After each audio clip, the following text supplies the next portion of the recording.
Are we about ready for this? Hello, Megan. Okay, it's on me, just so you know. Hi guys, good morning. Come on in. Let's talk about our interview this morning on Author for the Author, Writer's Encouragement. Amber, you made it. I'm so excited. I was so excited to see you talk to me on our writers group this morning. How is everybody? I got a whole bunch of new names. So if you're here for author interview with Connilyn Cossette, did I say it right that time? Cossette? You did. Yes. It's said like the French way. I've been saying it like country farm girl. So we have to change the sound of it. How are you? I need some first names. I will watch the replay. I'm sure I'm going to miss some first names trying to facilitate the interview. Hi, Wendy. Hi, LaDawn. Lots of friendly faces. I'm going to wait a second. Help me get the word out. Gather everybody up. Share it out so we can gather our regulars in here. Yeah, you're a first timer, Brandon. Yeah, you're a first timer. He's the poet in the house, so we will enjoy his company. So, looks like we have a little bit of, let me block a few people here. First time, yay, Kristen, Christ loving girl, hello.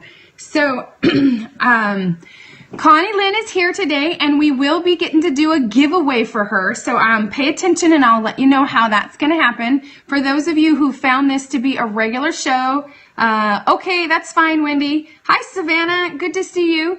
If you guys have been on my show before, these author interviews are pretty fun, pretty interactive, and the giveaway is pretty easy to do. Yes, it's Miranda, right? Christ loving girl. It is fun to have you back. Lots of new faces, and Wendy's shared too. Okay, so, and Carrie Taransky, author Carrie Taransky is in the house. We always love that. If I talk over here, it's because I'm talking to our guest who's sitting right behind you. So let me introduce myself and get going. I've got myself so excited here. I got to settle down. So my name is Kara Grandel, and I am an aspiring novelist, historical Christian fiction romance. I'm on my publication journey. I do not have a contract yet, but I do have an agent. So I'm well in the trenches and the thick of writing. I facilitate a group on Facebook. Here's the Facebook group. And we are a community. There's actually almost 120 of us in there now who are creatives. So there's authors, photographers, poets like Brandon in the house, and songwriters, and a lot of writer heavy. It's pretty writer heavy. But we work together to do the grind, do the normal mundane routine stuff, and face the daily task of sitting in the chair and pressing back on life and all the things that push against your dreams. So, I'm happily married, almost 21 years, 5 kids, college age down to 6th grade, and soon to have to change that because it's almost the end of the school year. Hi, Brandy. And we have author Connilyn Cossette in the house, and she is going to be interviewing herself, or letting us know about herself, letting us know about her books, but I wanted to make sure that everybody knows there's going to be a giveaway. She has one book for us to give away, and hi everybody, thank you for sharing. I do need to make sure there's a shout out for these 2 groups. These are also Facebook groups, because a lot of you guys have found me through Mommy Scopes on Periscope, or Mackenzie Monroe Bold Turquoise for Cultivating the Lovely. So if you guys, heart it up if you came in from these 2 places, because we love these ladies, and they're making a great community of women who are following hard after Jesus and having wholesomeness and largeness intention inside their home. It's pretty fun. So that was a mouthful, but I just wanted to give a shout out to Bold Turquoise with Mackenzie. Geez, that's a mouthful this morning. And Amy Weiler for Polka Dot Swishes inside Mommy Scopes. So thanks for coming in, and without too much further ado, I want to give you a chance to meet our author and see her writing space and have her show the book. I will explain what I want you to do for the giveaway in just a little bit. But here's the reminder, 2 reminders for you guys, and I'll have to say it again halfway through because I know we'll get some more faces in here. This is the Writer's Encouragement Show, so yes, I will be asking you what your personal next right thing to do is. Something small, something measurable, something you can feel encouraged and see a win in. What is it that you're supposed to do next?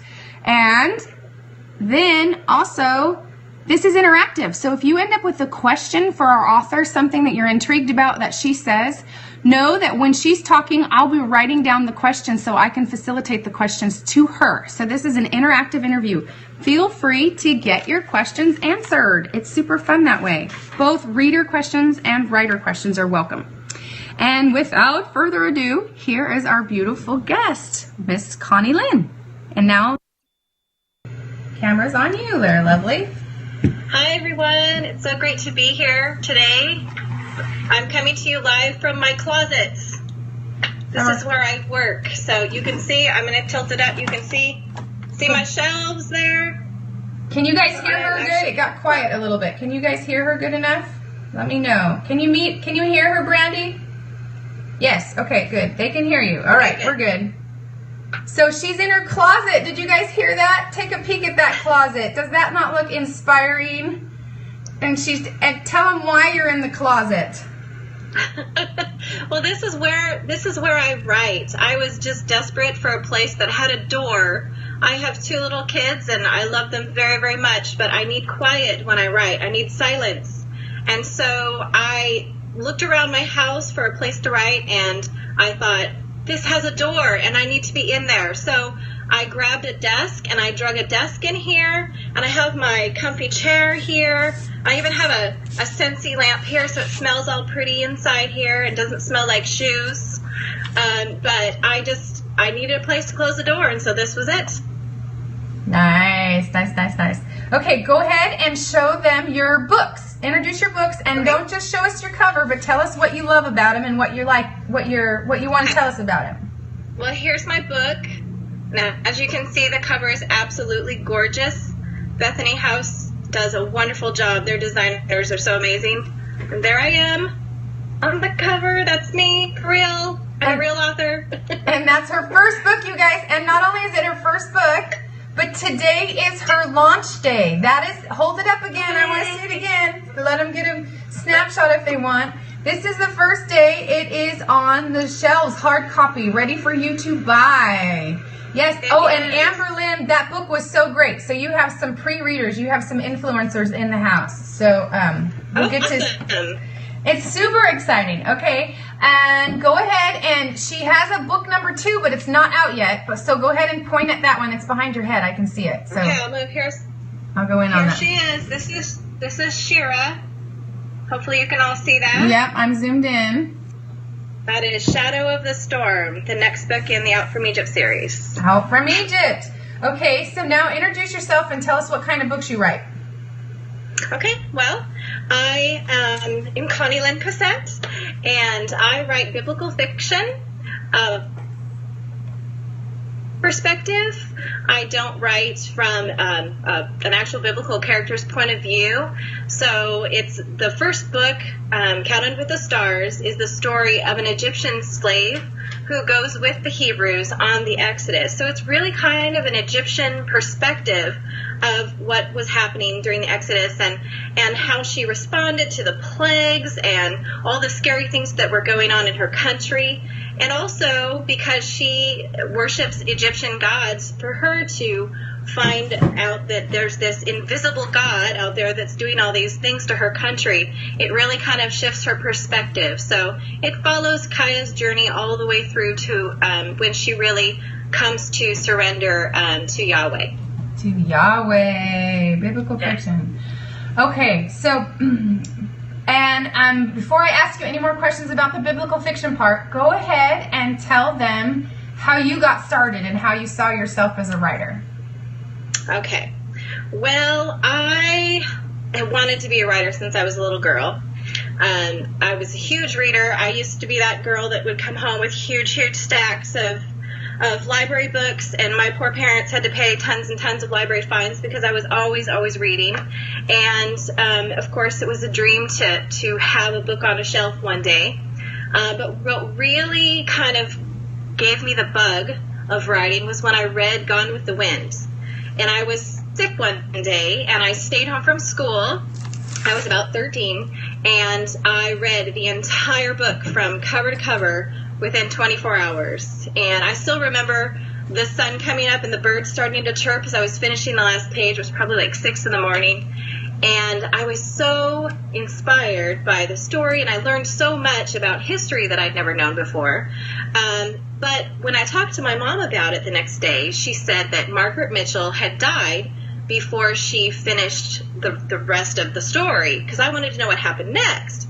And so I decided that I was going to write that story. So I sat down at my desk, and I took my green pen, because I was writing green pen in junior high for some strange reason, and I wrote the first scene of Scarlett sitting on the front porch with Mammy, and I still can vividly see this scene in my head, but it was at that moment that I really kind of got the bug and always wanted to be a writer. But things just happened with my life. I ended up going to college for education, and then I got married and had children, and so writing really got pushed to the back burner. It was at one point really just kind of, it was so far out of my mind I'd kind of even forgotten about it.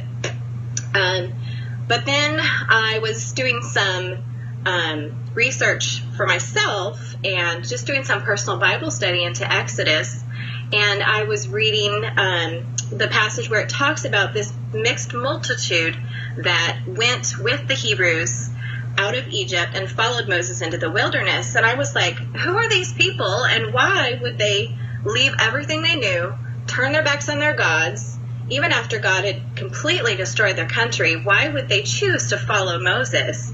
And so it sparked something in my imagination, and I wrote a couple of chapters, and I thought, these are horrible, and no one is ever going to want to read any of these. So I put it away, and I tried to kind of push it out of my mind. And then we made a major move and ended up in Seattle, and it rains a lot in Seattle. I love Seattle. It's beautiful, but it's very rainy, and I was inside all the time, and I had 2 little children. I had a 4-year-old and a 2-year-old, and I just didn't have much to do other than read books and write. And so I pulled my laptop out, and I thought, it doesn't matter if anyone ever reads this, I need to get this story out of my head. And so I started writing, and I started writing some more, and I started writing some more, and it just really kind of flowed from there. And it took me about 4 years, maybe almost 5, really from start to finish, with all the research and everything that I had to do. And I also was really learning how to write. I had zero clue how to write a book, so I was running to the library and getting every craft book I could find, and researching on the internet and reading blogs and just learning about how to be a writer and what the publishing industry was about. So it took me about 5 years before I had a finished manuscript ready to go out into the world. Yeah, okay, I'm putting the camera on me. I gotta ask you a question. Are you able to see me when I'm doing this part? Can you see this? I am. Okay, good, because I can't see this on you, so I'm doing it by hand. Okay, hi guys, today was a long day in the making, so thanks for your perseverance. Yes, okay, so I wanted you to hear, Connilyn, some of the stuff that they were saying. Craft book, I got the craft book question here.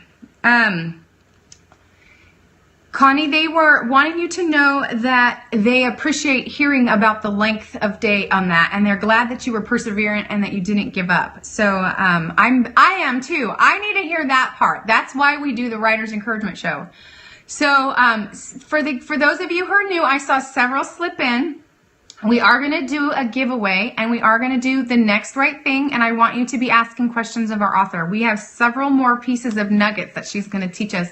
Nuggets, I know somebody makes fun of me for saying that, but when they're good wisdom chunks, they're nuggets. They're better than then they're better than chicken nuggets, right? But for the giveaway, don't go now, but afterwards, find me on Instagram under Kara Grandel, and I think I might have... my website is here too if you need to do that to find. If you want to subscribe, you can hear about more times and dates. There you go, Maya Britt. That's right. Maya Britt's from Denmark. We have her in the house. But come find me on Instagram and share. I put a picture of Connilyn's interview up there. And I would like you to share in the comments, share with 2 of your friends. And each time you share with 2 of your friends, you enter your name into a drawing. And this will be live for 24 hours. So as long as this interview is live on Periscope, you can enter. You can enter more than one time. You can increase your chances. And several of you in here have already won books from different author interviews. So you know this is working out and it's successful. But really what the point is that we want to get the word out about Connie's book. This is her first book. She doesn't have a huge amount of readership that's going to know she's coming. She's at the very, very beginning. We are going to play a very big part of her influencing team. And the big way we're going to do that is to get the word out. So if you have a sister-in-law or a brother, somebody that reads, a niece or somebody, and they're on Instagram, then share it to them. If they pick it up, they pick it up. If they don't, they don't. But it's biblical fiction. And biblical fiction for me is very much an asset to my devotion life, because being a writer, being a creative, as most of you are, it electrifies your imagination when you're just reading your regular Bible. It makes it so that you can see the culture behind the stories and the humanity in between the lines. So it's pretty fun that way. So she has particularly asked, Connilyn said that one of the areas that she would like to see grow, and I think we can do this, is to, after this, on top of sharing on Instagram, is to find her author page and Facebook like it and follow it. It is interesting to hear how biblical fiction works. And I'm not sure how I worked this out, but she's biblical fiction, and my other author that's inside April is Misu Andrews, and she's biblical fiction too. And it's actually an intense genre to write for, because you have a very, very educated audience. And not only educated, quite opinionated. They know what they want and they know what they're going to say. And so we're actually going to, I will ask that question, LaDawn. Teen girl. I'm writing it down. Did you see that? I'm writing it down. So those are the 2 requests. Get her word out. Help us get the word out. If you read her book, give her a review. And I'm still getting more people joined in. Hi, Audra. So thanks for coming in. I want to make sure that we turn it right back around and get it. Okay, thanks for answering. And I will ask her these 2 questions, and then I'll jump back into the interview. So I'm going to ask you 2 questions, Connie. Hold on a second. The camera is back on you. Okay. So you had 2 questions. They want to know if you would really quickly tell them your favorite craft book. Oh, my favorite craft book. I would say that Wired for Story by Lisa Crone is one of my very favorites. And the reason I liked it is because it really dealt with how our brains react to story, and how you can connect with your reader really kind of almost on a chemical level. And it was really eye-opening to me on how our bodies actually physically even respond to stories. So that's one of my very favorites. Yay. Okay. And then the other question is, do you think that your book, your biblical fiction book, is appropriate for teen readers? Yes, I would say it's probably appropriate for older teen readers, for sure. For sure. Awesome. Okay. And I'm just getting started, so I can't actually pump up your book too much because I'm literally like in the first chapter. But I'm kind of impressed that it's first person. It is, and that was just the way it came to me. It wasn't a conscious decision. I honestly struggled with it a little bit because most historical fiction is written in third, and so I went back and forth. I even, at one point, I think I even tried to write it in third, just, write a chapter or 2 in third, and it didn't connect with me the way that I wanted it to, and I really want readers to put themselves into the Word of God and to see themselves as in the story and viewing what's going on around them in the Bible from a first-person perspective. And so that's the way it came to me. Yeah, well, I think it might be one of the first Christian fiction books that I've read that's in first person. There's not that many out there for the rare Christian genre. So I was kind of and I was actually really pleased that I recognized it, that I actually recognized it in like the first 2 paragraphs. I'm like, whoa, girl must be learning something. We must be getting close. I actually recognized this first person and knew what I was looking at. So, That's great. Okay, so you've already mentioned that you have kids. So tell us what you are facing as you try to put this time into writing. You go ahead and tell the personal side of your story. Okay. Well, I have 2 children. I have a 9-year-old girl and an 11-year-old boy. And I am actually a homeschool mom. So they're here all the time. And so we have a lot of busyness during the day.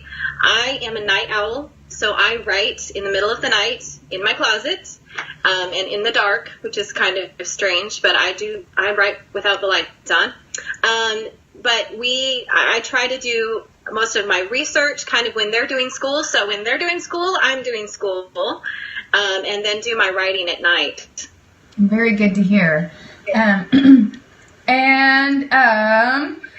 ahead and fill out your story from the point of, okay, so you sat down and wrote it, and then you were in Seattle in the rain, and you got it written, and then what did you do? How did your journey unfold from there? Well, thankfully we moved back to Texas and the sunshine, because I was really needing the sunshine for my mental health. And I got the courage I think I put it on Facebook that I had written a book. And I don't even know if I was really quite finished with it yet, but I got brave and started to kind of tell people that I had written a book. And I had a friend who had done some writing in the past say to me, why don't you send me what you have and I'll read it? And she read it, and within just, I think, a few days, wrote me back and said, you really have something here, and I think that you should start looking for an agent. And, of course, I had zero clue what a literary agent was or did at the time, so I had to go and read blogs and find out what that meant for me. And I started to send out some query letters and got shot down very quickly because I was a nobody, and I actually didn't even have the manuscript finished. And then I decided I actually got connected with the ACFW and started to learn a little bit about their organization and entered the Genesis contest. And that was the first time I actually let go of my manuscript. It was really, really, really hard to push send that very first time. Very, very scary. At that point, I really kind of had thin skin, and I was terrified that they were going to rip it to shreds and tell me it was awful, but I did it. And so I entered the Genesis contest, and then did some more research into contests, and I found My Book Therapy, which is Susan May Warren's organization. So I entered the Frasier contest, and I really, at that point, didn't know much about it. And then I actually semifinaled in the Genesis contest. And then I got a call, I think from Susan May Warren. I really was so excited that I have no idea who I talked to on the phone at the time. But whoever it was, told me that I was a finalist for the Frasier Award. So, of course, we were all very excited, and my husband actually came with me, and we went to the ACFW conference in Indianapolis. And when I was there, I think it was the first night, Friday night, I actually won the Frasier Award. And I'll tell you, I honestly did not think I was going to win, because there was some other gals that had agents, and they'd been doing this for a really long time, and I was a nobody from nowhere. And I didn't even think ahead to write an acceptance speech or anything, because I was not going to win in my head. So when they called my name, actually, this is actually kind of a funny story, but I have a heart condition, and if my heart gets excited, it goes off beat and goes up 250 beats a minute. Well, that happened when they called my name. So I was standing up on the stage with my heart beating 250 beats a minute, trying to think of something to say because I hadn't written an acceptance speech at all. So I was completely flabbergasted, and it really just kind of jump-started everything and gave me something to say when I talked to agents the next day. So I actually, at the ACFW conference, met my agent, met with her for one of those 15-minute conferences, and it took 6 months before I heard back, and she called me, and actually I was in the library sitting in those little kid chairs in the children's section with a friend, and we were talking about what was going to happen and whether anything would happen. And my friend said to me, I just really feel like you're on the edge of something really great. And I'm not kidding you, within 30 seconds, my phone rang, and it was my agent calling to offer me representation. So there was lots of screaming, and we were very, very disruptive in the library. But the librarians were nice to us and didn't kick us out. Very good. Okay, we're going to interject a couple of your questions now. Before we do that, though, I want you to tell them really quickly about your husband and his interaction with you on the 4-year journey versus when you won the Frasier.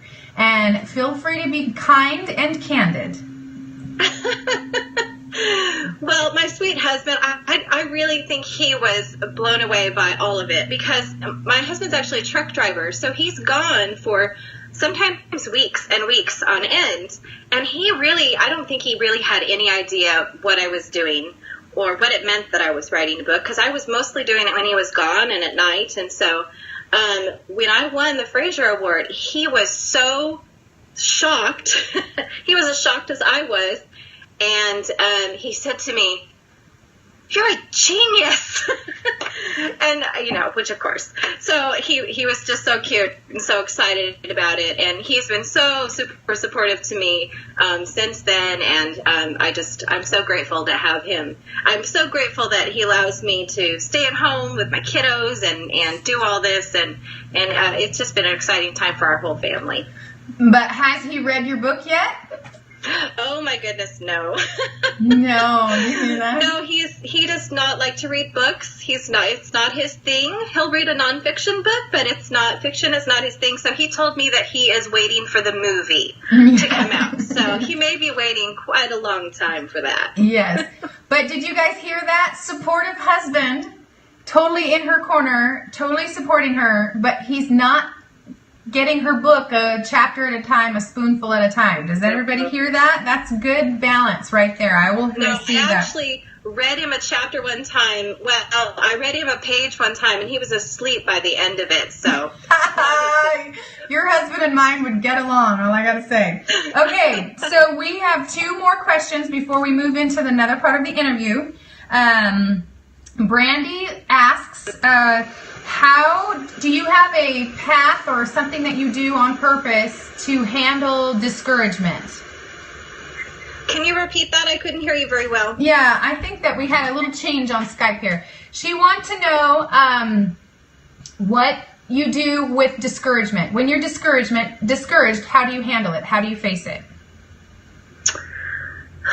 Well, that's a good question. I have to just continue putting it in the Lord's hands.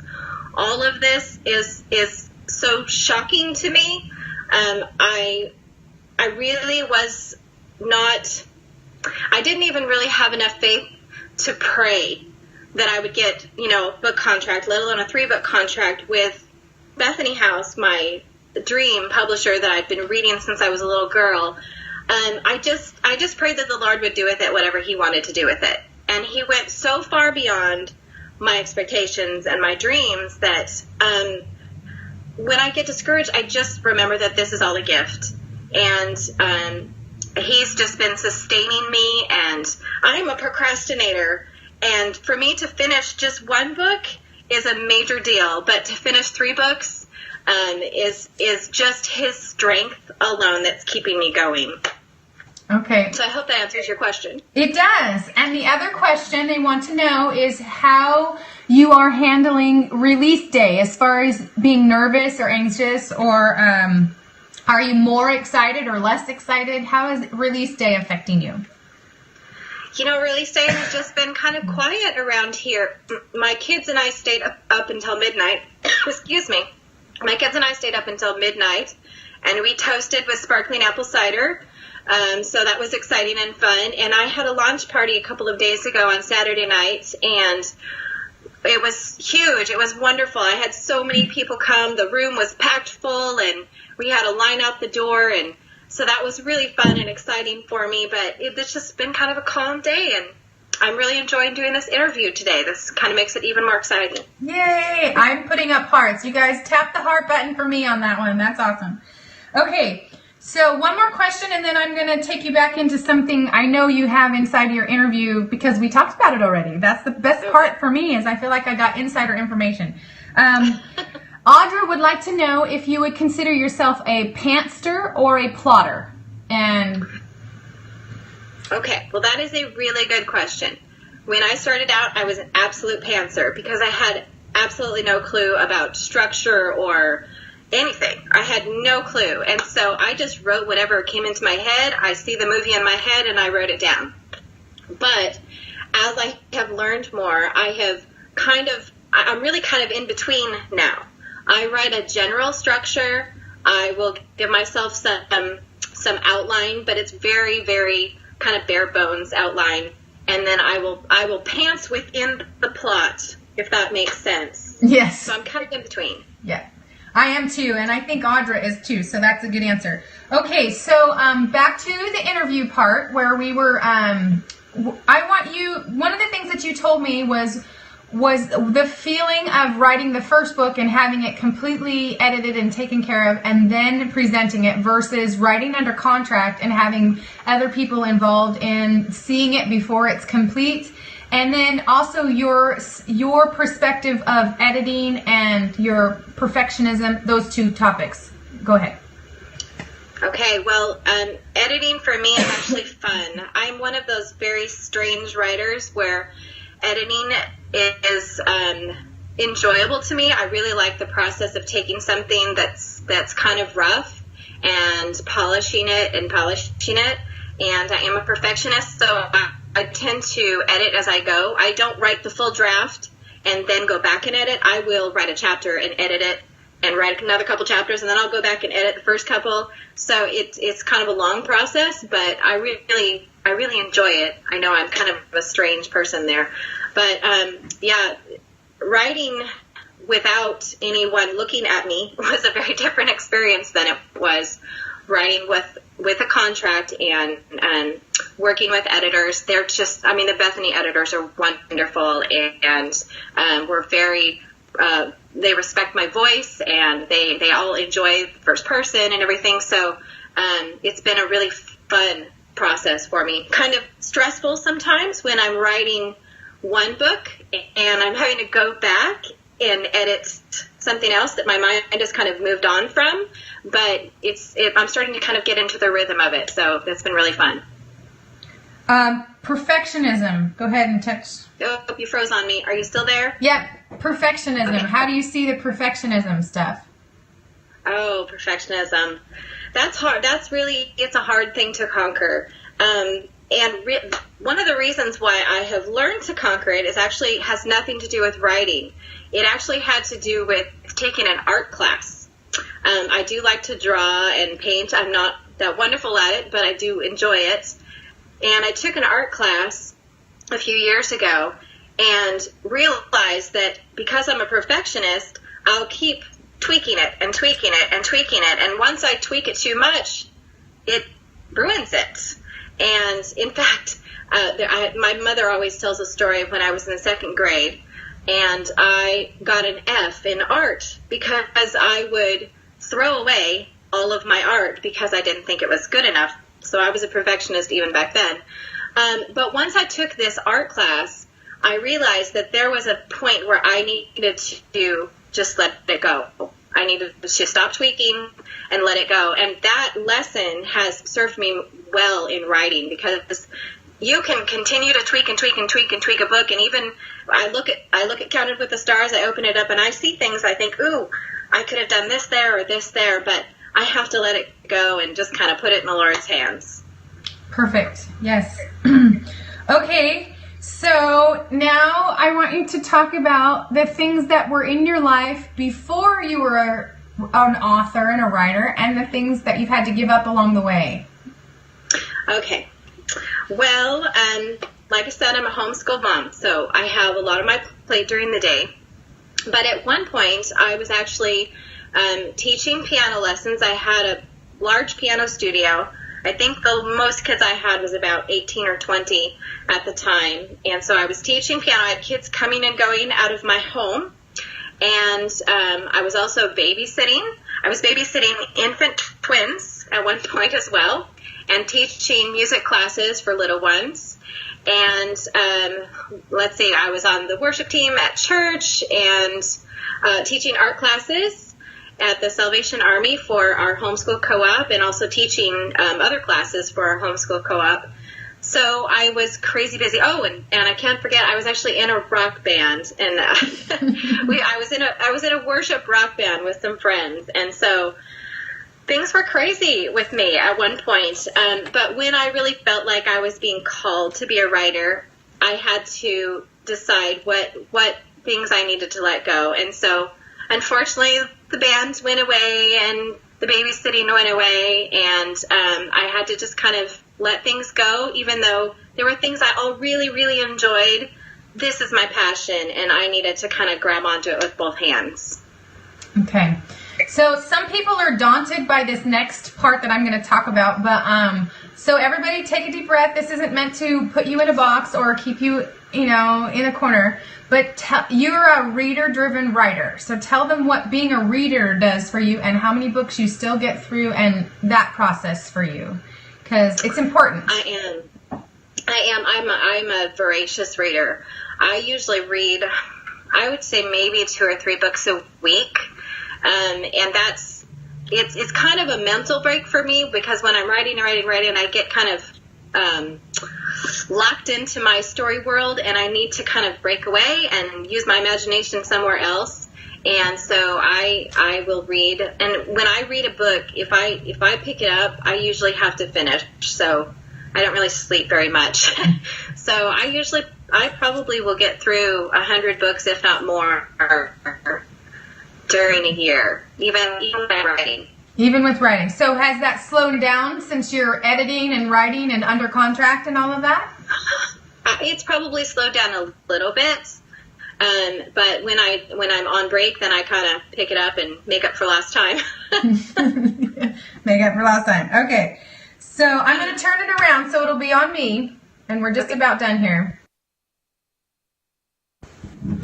Okay, so I want to recap a little bit like I do in these. You guys are being great. I love all the questions that you guys have been feeding through. That's super helpful to know what it is that you want to know. But so she is what you would call a reader-driven writer. So she was a reader long before she was a writer. And I have friends who that's daunting because they're slow readers or they don't read very much or whatever. And I say, it doesn't matter how fast you read or how many books you get through, but be a reader. And the Susie May Warren, she talked about her for the Frasier contest, and I just did a blog post about her with her editing books up there on an affiliate link so you can get your hands on them. And I was listening to her, and she recommends that whatever books that you read, nonfiction or fiction, get your highlighter out and learn from them. Every single book that you read is an education to be had, and some will have strengths in different areas. So you can learn from everyone. You can learn what you don't want to do. You can learn what you want to do, and you can see how they tackle different things and learning how to read it. And I will say that I was always daunted to do this writing journey because they say that it ruins you for reading. Like your joy of reading is diminished because all of a sudden you can see all the strengths and weaknesses and how they could have done stuff better.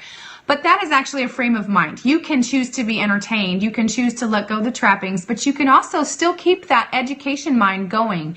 And it's an education. It is a continued education, just like a teacher or a nurse or somebody would have to do continued education.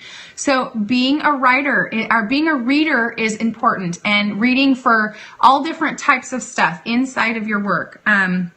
She talked about the ACFW. ACFW is an acronym for the American Christian Fiction Writers Conference. I do get to go this summer. And she mentioned that she met her agent on a 15-minute interview that's there. I will do some scopes as we get closer to the conference to let you guys understand what standard operating procedure at a writer's conference is, because agent appointments, editing appointments, and mentor appointments with already established authors are very much the normal. And there's certain ways that you handle them and get ready for them and how it goes. So all of that feels very, very scary. But it's very, very scary for absolutely every author who goes through. And if you have any intentions of going through, then we can learn from each other on this stuff and brave up. Remember, breathe in courage, exhale fear. So she did talk about the conferences played a big role. And she really talked about the contests. And it's funny because contests are one of those things that agents, editors, and authors all have a different opinion on. Whether they're good and worth doing or not, because there are people who can go through the contest experience and win and still not land a publishing contract. So it's not like a guarantee, but there's everybody's path to publication, if that's your goal, is different. And she's one who the contest played a major role, and one of the authors we're going to meet later this summer totally landed her agent because of a contest too. And she was playing the contest game with educated. She knew exactly which contest she was entering and who was on the other end of the judging and stuff. So a contest is usually the first 15 pages or 3 chapters of your book, depending on the rules, and you usually don't tell them who you are. You present this in a category and you compete against your own genre. So she would only compete against other biblical fiction. I would only compete against other historical romances. So most of the time inside of the website, like the Frasier contest is posted on my website. It's a whole year away now. It just closed up for this year. So if a contest is something you want to aim for, you've got a whole year to sharpen your skills and think about that. And there's a lot to be said about the contest and about the experience. What she said about hitting the send button and taking the risk and putting your work out there for someone else to have an opinion about. Because in a contest, even if you don't finish and finalize or win, the judges will give you feedback. You will get back in your hands for your money. You will get an honest, unbiased opinion. And most of the time, if it's a good contest, it will be an educated opinion. So it's worth it. It's worth it to take the risk and get your work out there. I think our interview is just about done. I'm going to have her answer one more question about having an educated audience as a biblical fiction and how she had to process that. But then when I turn it around, it will be time to say goodbye. So I'm going to remind you again, enter the giveaway on Instagram. Share it out. You can share it out multiple times. It's live for 24 hours. And we got a book to give away. Let's help her get the word out. It's launch day. Go pop over to her Facebook author page. Tell her you met her here. She is still looking for an influencing team, her launch team. Some of you guys got the book early. So for this book 1, you won't get this book 1 early, but she's got the second book in the wing. When does the second book come out? Is it November? October 18th. October 18th. So she's very much looking for that. If you want to be an influencer and have Bethany House send you a free book in trade for reviews, contact her on her author page or her website. Okay, those are the 2 places. You just jump on there and be brave. And actually, we may not be a very big audience for her, but we are an educated audience. We know exactly how to help her, and we will basically do double or treble what other people will do because we know how to influence her launch. We can actually do this. Share it out. If you have a free copy, go ahead and feel free to share it with a friend. Give it to a friend, because if they enjoy the read and they talk about it to their friend, it's a word-of-mouth ripple. That is how books are sold. Books are sold relationally, person to person, and that's how it is. And someday maybe this will be our journey that we're on. So I'm going to turn it back around, and then so we're going to do 2 things. And when I turn it around, I want you to be posting the things that you want her to hear as goodbyes. Oh, wait. But wait until she says the thing about educated audience. So you're going to tell her goodbye and thank her and tell her what you appreciated about the interview. But I also want you to do your next right things. Somebody's holding you accountable. No, don't do that. That's painful. That's painful. Next right things, okay? So I may not acknowledge all the next right things, but I will be seeing them and I'll be watching them on the replay too. So next right thing time. But here she is. Let's say goodbye to her, but let her tell you first about the educated audience behind biblical fiction. On. Well, can you give me a little bit more clarity about what you want me to ask? What you want me to say? Knowing that people out there are educated and they are going to be a little bit critical of the history and the theology behind your words, how have you had to handle that? How have you decided to look at that issue for yourself? Well, you can't please everyone, that's for sure.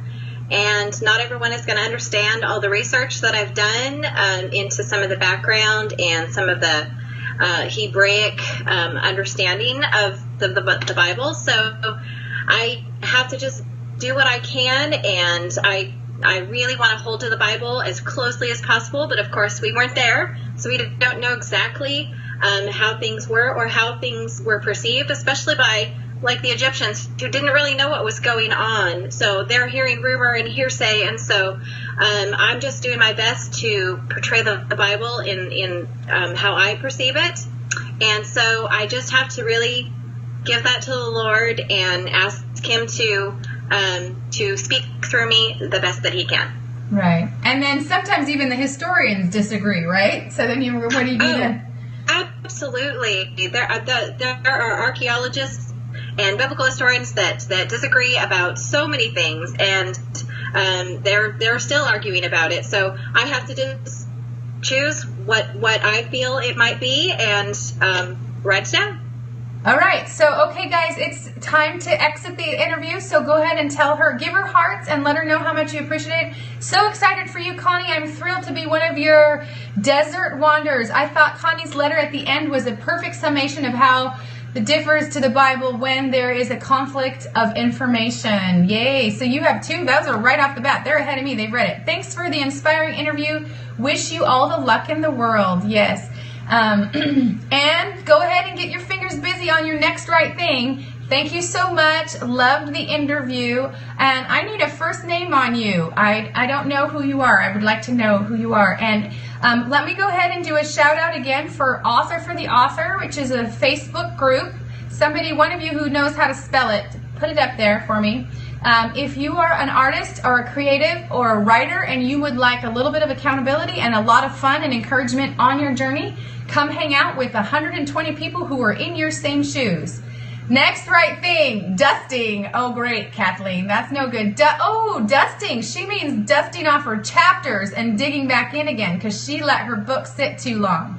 Posting one blog post a week so I can focus on other writing, working on graduation party stuff. Awesome, LaDawn.